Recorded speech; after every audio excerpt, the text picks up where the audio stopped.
just the facts, ma'am. We have with us Dr. Heather Williamson, who heads up the transformation group. For the past 13 years, she's worked with a diverse array of clients in an effort to provide the highest quality executive coaching. And we've also learned that Heather has a book out, and it is a #1 bestseller. It's called Magnetic Trust, which is a PhD in psychology. And we are so delighted to have you with us today on Saving America. Thank you, David, for having me as a guest. I'm excited.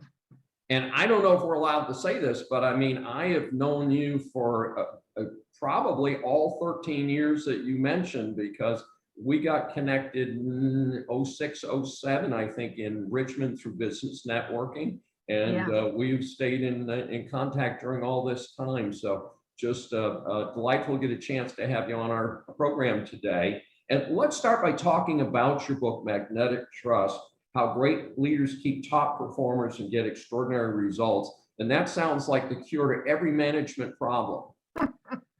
Well, this book actually is based upon an experience of having a really horrible boss. And so I decided to write this book. It's based on my dissertation, and it really focuses on how to build trust as a leader with your employees. And I have 8 rules. I also interviewed executives from different industries because I thought that would provide value to the readers. And it really does provide you a step-by-step path if you are interested in building trust. Well, that sounds wonderful. Tell us a little bit about your 8 steps. So I have rules in the book. Is rule 1 is to be authentic. Rule 2 is to be predictable when it comes to leadership. Rule 3 is to be transparent. Rule 4 is to exhibit ethics, which I know you talk about a lot in your podcast. Rule 5 is communicate, because that is the #1 challenge I have found in organizations. Rule 6 is own it, don't blame it. Blaming it on others. And rule 7 is to really show competence, that you know what you're doing. And rule 8 is do not play favorites with your people.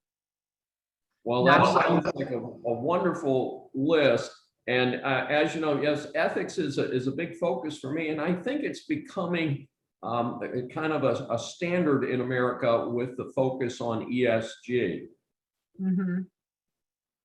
And so, there's that part I think is coming around. It's interesting because I started in corporate America. I worked for some very large corporations, and it's interesting because I remember several of my early bosses talked about their favorite thing was management by exception, meaning as long as you put your head down and you got your job done, you had virtually no interaction with your boss. And I take it that would not fit with your model. No, I'm all about making yourself visible, especially if you are wanting opportunities down the road. You really got to show what makes you unique as an employee, and really, in a sense, kind of worthy of that opportunity, that promotion that comes down the road.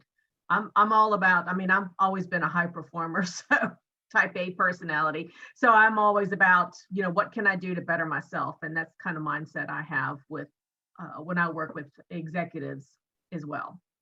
And it's hard to interact with a boss who doesn't give you those expectations and doesn't provide regular feedback. Exactly. It really makes it challenging. And then especially if when it comes to the yearly review and your boss hasn't given you any feedback throughout the year. I'm a big proponent of at least meeting individually at least twice a month, every other week, just to kind of figure out, okay, what challenges exist that you need that one-on-one help with.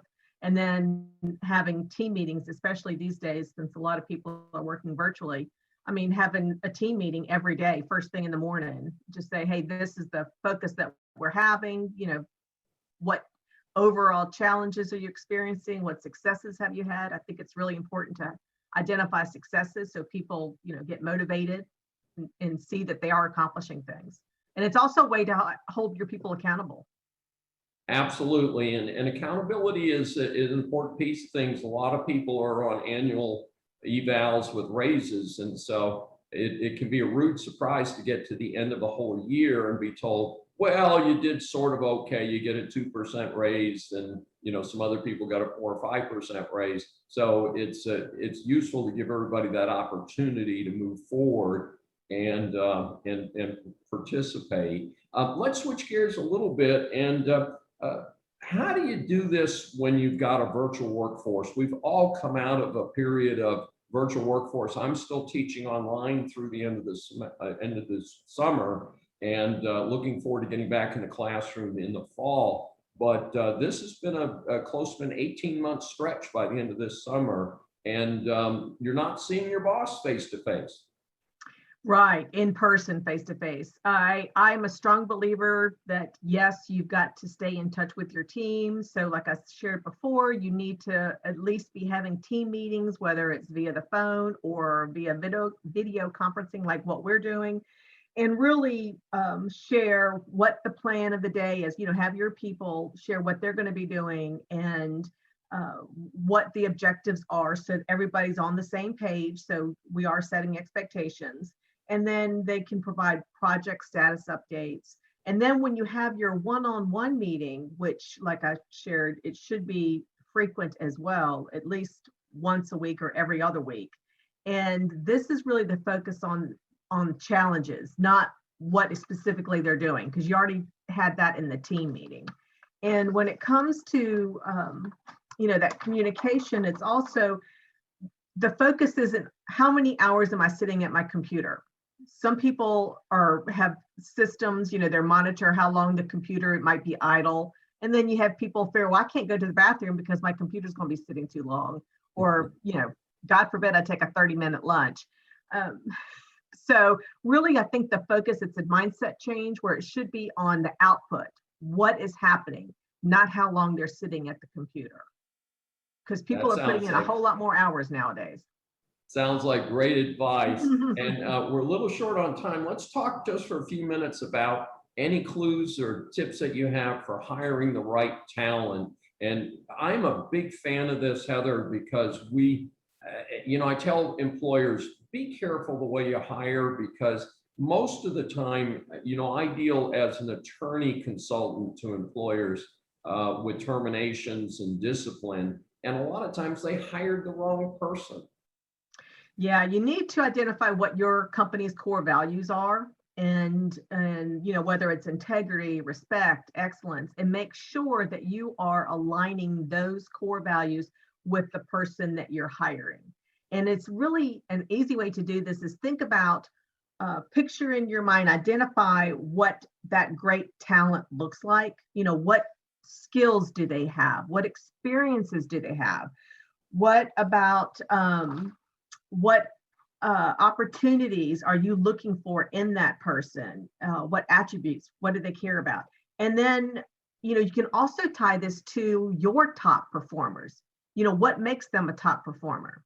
And then identify those attributes.